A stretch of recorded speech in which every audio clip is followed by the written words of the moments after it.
മലയാള സിനിമയിലേക്ക് ഒരു പുതിയ കോംബോ കൂടി കടന്നു വരുന്നു. മലയാള സിനിമയിൽ ഒട്ടനവധി കോംബോ സിനിമകൾ വന്നിട്ടുണ്ട്, പ്രേക്ഷകർ കണ്ടിട്ടുണ്ട്, വില ഇരുത്തിയിട്ടുണ്ട്. ഓരോ കോംബോകളും ഓരോ പ്രേക്ഷകർക്കും പുതുമ നിറഞ്ഞതാണ്. ബിജു മേനോൻ പൃഥ്വിരാജ് കോംബോ, മമ്മൂക്ക ബിജു മേനോൻ കോംബോ, അങ്ങനെ തുടങ്ങുന്നു കോംബോയിലുള്ള പടങ്ങൾ. ഇതാ പുതിയ ഒരു കോംബോ മലയാള സിനിമയ്ക്ക് പിറവിയെടുക്കുകയാണ്. സുരാജ് വെഞ്ഞാറമൂട്.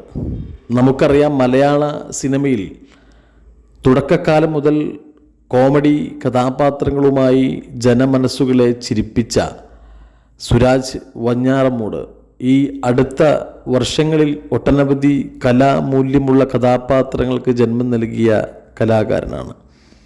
അതുപോലെ തന്നെ ഷറഫുദ്ദീൻ, ഒമർ ലുലു എന്ന സംവിധായകൻ്റെ ഹാപ്പി വെഡ്ഡിംഗ് സിനിമയിലൂടെ കോമഡി കഥാപാത്രവുമായി വന്ന് ഈ അടുത്ത കാല സിനിമകളിൽ വില്ലനായും നായകനുമായും പ്രത്യക്ഷപ്പെട്ട് ജനമനസ്സുകൾ കീഴടക്കിയ ഷറഫുദ്ദീൻ കോംബോ, സുരാജ് വെഞ്ഞാറമൂടും ഷറഫുദ്ദീനും ഒന്നിക്കുന്ന ഒരു മനോഹര ചിത്രം വരാനിരിക്കുന്നു.